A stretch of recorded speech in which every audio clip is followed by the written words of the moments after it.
Hello everyone, आप सभी का स्वागत है स्टडी कोच 91 के यूट्यूब चैनल में।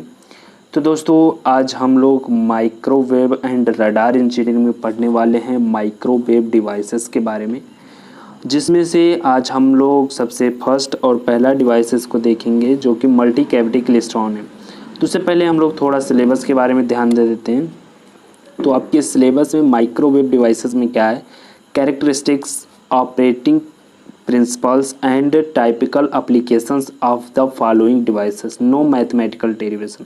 इन सभी डिवाइसेस के जो मैं नीचे लिखा हूँ, इन सभी की कैरेक्टरिस्टिक्स, ऑपरेटिंग प्रिंसिपल्स और इसकी एप्लीकेशंस के बारे में जो है को देखना है, विदाउट जो है मैथमेटिक ट्रीटमेंट इसमें नहीं करना है। तो क्या क्या है डिवाइसेस, सबसे नंबर 1 पर है मल्टी कैविटी क्लेस्ट्रॉन, जो कि आज हम लोग देखेंगे। मल्टी कैविटी क्लेस्ट्रॉन आज हम लोग क्या करेंगे, पढ़ेंगे। उसके बाद में है रिफ्लेक्स क्लेस्ट्रॉन, फिर multi cavity magnetron, travelling wave tube, Gunn diode, impact diode, trapatt diode और पिन डायोड। बारी बारी सभी हम लोग पढ़ेंगे, लेकिन जो आज हम लोग पढ़ने वाले हैं वो है मल्टी कैविटी क्लेस्ट्रॉन। तो चलिए पढ़ते हैं, स्टार्ट करते हैं मल्टी कैविटी क्लेस्ट्रॉन। तो दोस्तों, मल्टी कैविटी क्लेस्ट्रॉन समझने से पहले हमको टू कैविटी क्लेस्ट्रॉन को समझना पड़ेगा, क्योंकि टू कैविटी क्लेस्ट्रॉन अगर हम नहीं समझ पाएंगे तो मल्टी कैविटी क्लेस्ट्रॉन जो है हमको समझना बहुत कठिन हो जाएगा। तो टू कैविटी क्लेस्ट्रॉन को समझते हैं, सेम ही जैसे हैं, बस थोड़ा सा इसमें डिफरेंस है, वो मैं आपको बता दूंगा और आप सभी लोग इसके बारे में लिख लेंगे। तो थोड़ा सा आपको बता दूं कि टू कैविटी क्लेस्ट्रॉन एक वेलोसिटी मॉड्यूलेटेड ट्यूब है। ये क्या है, वेलोसिटी मॉड्यूलेटेड ट्यूब है। ये सभी कैसे वेलोसिटी मॉड्यूलेटेड ट्यूब, ये मैं आपको अभी मैं बताऊंगा, डायग्राम में अच्छे से समझाऊंगा, ठीक है। जिसमें एक हाई वेलोसिटी बीम को उत्पन्न करके आरएफ फील्ड द्वारा उसका वेलोसिटी मॉड्यूलेशन किया जाता है। क्या किया जाता है, एक हाई वेलोसिटी बीम को उत्पन्न करके आरएफ फील्ड द्वारा उसकी वेलोसिटी को जो है मॉड्यूलेट किया जाता है, और जिससे क्या होती है, बंचिंग प्रोसेस होती है। अब ये बंचिंग प्रोसेस क्या है अभी मैं आप लोगों को बताता हूँ। और ये इस तब क्या होता है, एम्प्लीफिकेशन होती है। आपका इसके बारे में एप्लीकेशंस पता चल गया कि इससे क्या होता है, एम्प्लीफिकेशन होता है, यानी कि सिग्नल की क्या होती है, एम्प्लीफाई की जाती है, ठीक है, सिग्नल की। तो दोस्तों, अब हम लोग चलते हैं, इसके जो है अच्छे तरीके से डायग्राम से समझेंगे। इससे पहले मैं आपको बंचिंग प्रोसेस समझना हम लोग को ज़रूरी है। तो चलिए देखते हैं बंचिंग क्या है, सबसे पहले ये हम समझेंगे। तो दोस्त, बंचिंग समझने के लिए आपके स्क्रीन पे एक डायग्राम दिखाई दे रहा है। इस डायग्राम को आप लोग एक बार पूरा ध्यान से देख लीजिए, ठीक है। तो ये सभी आपको एक उदाहरण के थ्रू बता रहा हूँ कि मान लीजिए ये 3 लोग आप और आपके दोस्त हैं, ठीक है। मान लिया आप ए हैं, बाकी बी और सी आपके दोस्त हैं। आप लोगों ने सड़क पर रनिंग करना स्टार्ट किया। एक पॉइंट है जो कि 100 मीटर की दूरी पर है, एक यहाँ पर एक पॉइंट है, उसकी फिर 100 मीटर की दूरी पर पॉइंट 2 है, ठीक है। तो आप लोगों ने रनिंग करना स्टार्ट किया। तो बी जो है वो सबसे फास्ट दौड़ रहा है, जो कि आपका दोस्त है। उसके बाद में ए, आप दौड़ रहे हैं मान लिया। उसके बाद में सी जो कि सबसे स्लो दौड़ रहा है, जो कि आपका दोस्त है। तो दोस्तों, क्या हुआ कि पॉइंट 1 पर आप लोग कैसे पहुंचेंगे, बी सबसे पहले पहुंचेंगे, उसके बाद आप पहुंचेंगे, सी उसके बाद में सबसे लास्ट में पहुंचेंगे, ठीक है। तो पॉइंट 1 पर क्या किया जाता है कि जो सबसे फास्ट रहते हैं उसको स्लो कर दिया जाता है, सुस्त कर दिया जाता है। और जो आप है, जो बीच में है, रेफरेंस एवरेज में जो है, उनको जो है उन्हीं की स्पीड में रहने दिया जाता है, और सी की थोड़ा स्पीड बढ़ा दी जाती है। तो जब बी जो है स्लो हो जाएगा तो आपके साथ में हो जाएगा, और सी की स्पीड जब बढ़ जाएगी तो वो भी आपके साथ में पहुंच जाएगा। तो क्या होगा कि पॉइंट 1 से लेकर के पॉइंट 2 के बीच में आप लोग कैसे जाएंगे, एक साथ में रनिंग करते हुए जाएंगे, ठीक है, साइड साइड में, जैसे कि आप लोग यहाँ पर देख रहे हैं। तो जब ये ग्रुप आप लोगों की बन जाती है साइड साइड में, तो इसी को हम लोग कहते हैं बंच, ठीक है। इसी को हम लोग क्या कहते हैं, बंच। तो इसी को हम लोग कहते हैं बंचिंग, और इसमें जो प्रोसेस होती है उसी को बंचिंग प्रोसेस कहते हैं। तो अब इसको हम लोग टेक्निकल लैंग्वेज में समझते हैं। यहाँ पर ये देख लीजिए, मान लिया 3 इलेक्ट्रॉन्स हैं। इन लोगों को पॉइंट 1 पॉइंट 2 से क्रॉस करना है। तो ये तीनों इलेक्ट्रॉन्स भाई साथ में नहीं चल रहे हैं, तो जब ये पॉइंट 1 पर आएंगे तो इनकी जो है वेलोसिटी मॉड्यूलेशन, अभी हमने आपको बताया कि वेलोसिटी मॉड्यूलेटेड हो जाते हैं, तो पॉइंट 1 पर ही इन लोगों की वेलोसिटी मॉड्यूलेटेड हो जाती है। उसके बाद में इसकी वेलोसिटी जो है चेंज हो जाती है, तो ये तीनों एक ग्रुप बना लेते हैं, यानी साथ में चलने लगते हैं। तो यही बंचिंग प्रोसेस हो जाती है और पॉइंट 2 तक ये साथ में चलते हैं। तो दोस्तों आशा करता हूँ बंचिंग आपको समझ में आ गया होगा। तो अब हम लोग चलते हैं, समझते हैं क्लेस्ट्रॉन को, ठीक है। तो क्लेस्ट्रॉन की जो डायग्राम आप लोग देख सकते हैं ये है, ये क्लेस्ट्रॉन की डायग्राम है, ठीक है। थोड़ा स्लो कर दूँ ताकि आपको अच्छे से, छोटा कर दूँ ताकि आपको अच्छे से दिखाई दे। तो यहाँ पर आप लोग देख रहे हैं इसमें 2 कैविटी लगा हुआ है, एक कैविटी ये और एक कैविटी ये, ठीक है। ये क्या है, 2 कैविटी हो गया, इसीलिए इसको 2 कैविटी क्लेस्ट्रॉन बोला गया है। इसमें आप यहाँ पर देख लीजिए नीचे जो है बैटरी लगी है या सोर्स आप समझ सकते हैं, ठीक है। तो इधर जो है माइनस टर्मिनल है, इधर प्लस टर्मिनल है, और जो आरएफ सिग्नल की इनपुट दी जाती है वो यहाँ पर दी जाती है, इसको बंचर बोलते हैं। और जो आउटपुट प्राप्त की जाती है वो यहाँ पर प्राप्त की जाती है, इसको कैचर बोलते हैं।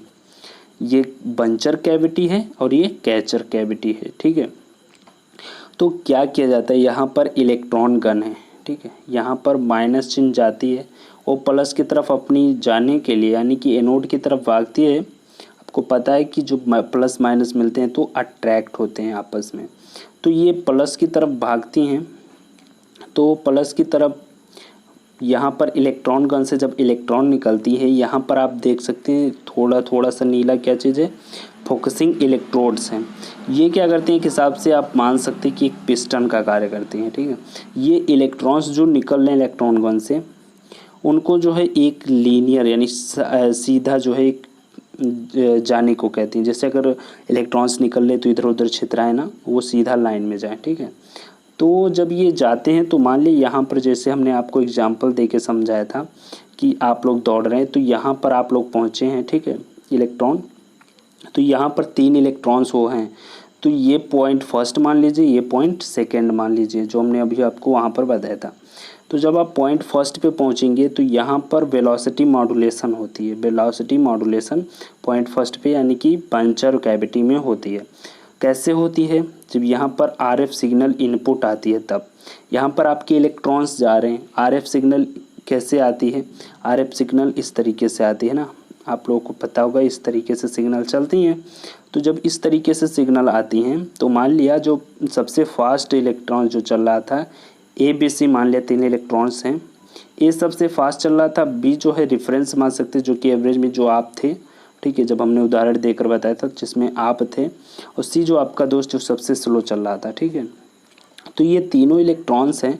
तो जब सिग्नल किस तरीके से चलती है, इस टाइप से चलती है ना, ठीक है, इस टाइप से चलती है। तो सबसे पहले यहाँ पर क्या है, यहाँ पर शून्य है भाई, तो शून्य है यानी कि शून्य जहाँ पर है वहाँ पर आप हैं, ठीक है, रेफरेंस इलेक्ट्रॉन्स होते हैं, तो आपको रेफरेंस मान लिया गया। तो यहाँ पर आप शून्य हैं तो आप हैं, तो आपकी जो है वेलोसिटी में कोई चेंजिंग नहीं की गई। आप जो है जिस रफ्तार से जा रहे हैं, जिस स्पीड से जा रहे हो, आप उसी स्पीड से जाइए। उसके बाद में यहाँ पर पॉजिटिव की तरफ से जा रहा है सिग्नल, तो पॉजिटिव पे सी आ गए। तो सी में क्या किया गया, जब आपको पता है कि जो इलेक्ट्रॉन्स होते हैं नेगेटिव, वो पॉजिटिव की तरफ अट्रैक्ट होते हैं, ठीक है। तो वो क्या करेगा कि पॉजिटिव आएगा तो उधर अट्रैक्ट होगा, जिससे क्या होगी कि उसकी स्पीड बढ़ जाएगी। सी की क्या होगी, इससे स्पीड बढ़ जाएगी, वो फास्ट चलने लगेंगे भाई। अब ए जो है, ए जब उसके बाद में यहाँ पर आएगा, फिर ए की तरफ जब पहुँचेगा तो वहाँ पर निगेटिव हो जाएगा। तो निगेटिव होने की वजह से ए की जो है स्पीड कम हो जाती है, तो इसीलिए तीनों क्या हो जाते हैं, साथ में हो जाते हैं। क्या ए बी सी जो तीनों इलेक्ट्रॉन्स हैं वो साथ में हो जाते हैं। जब तीनों साथ में हो जाते हैं तो क्या कर लेते हैं, बंचिंग बना लेते हैं। यहाँ पर देख लीजिए इलेक्ट्रॉन बंच, ये इलेक्ट्रॉन बंच बना लेते हैं, यानी ग्रुप बना लेते हैं आपस में। बंच का मतलब आप ग्रुप समझ सकते हैं, ठीक है। फिर ये सब यहाँ पर कैचर कैविटी में जो है कैच कर ले जाते हैं। यहाँ पर आरएफ जो है सिग्नल आउटपुट मिल जाता है, ठीक है। ये सभी कहाँ पर चले जाते हैं, कलेक्टर एनोड की तरफ। अब ये जो दोनों कैविटी के बीच में जो गैप है, इसको हम लोग क्या बोलते हैं, ड्रिफ्ट स्पेस, ठीक है। क्या बोलते हैं, ड्रिफ्ट स्पेस। उसके बाद में दोस्तों आपको जो है समझ में आ ही गया होगा, ये डायग्राम आशा है। अगर समझ में आ गया होगा तो ठीक है, कमेंट कर दीजिएगा। अगर ना समझ में हो तो फिर भी आप लोग बता दीजिएगा, ठीक है। तो फिर से कोशिश करेंगे आप लोगों को समझाने की। फ़िलहाल मैंने कोशिश किया कि आपको ईजी से ईजी टाइप में समझाएं, ठीक है। तो चलिए चलते हैं अब हम लोग। ये तो भाई टू कैविटी क्लेस्ट्रॉन थी। अब इसको हम लोग समझेंगे एप्पल गेट डायग्राम के थ्रू इसकी वर्किंग को, ठीक है। तो वही चीज़ है जो कि अभी हम लोगों ने समझा है। तो दोस्तों एप्पल डायग्राम में आप लोग देख सकते हैं, थोड़ा मैं साइज को इसको छोटा कर दूं, ठीक है। अब आपको दिखाई दे रहा होगा सही से। तो एप्पल डायग्राम में आप लोग देख सकते हैं एवरीवन कि इधर की तरफ जो है आपको दिखाई दे रहा है टाइम, और इधर की तरफ आपकी जो है वो डिस्टेंस यहाँ पर देख सकते हैं दिखाई दे रहा है, ठीक है। इधर की तरफ आपको क्या दिखाई दे रहा है, डिस्टेंस। तो जैसा कि हमने आपको कहा था 3 फ्रेंड थे, या फिर 3 फ्रेंड जो आपने आपको समझाया है वो फ्रेंड्स इलेक्ट्रॉन्स मानिए, ठीक है। 3 इलेक्ट्रॉन्स मानिए, ठीक है। तो यहाँ पर आप लोग जो है देख सकते हो, यहाँ पर तीनों इलेक्ट्रॉन्स जो हमने बताए थे वो उपस्थित हैं। और जैसा कि हमने बताया था कि जो सिग्नल मिलती हैं किस टाइप से मिलती हैं, इसी टाइप से तो मिलती हैं, ठीक है। तो वो सिग्नल आप यहाँ पर देख सकते हैं, ये सिग्नल से मान लिया, और ये जो है इलेक्ट्रॉन्स है।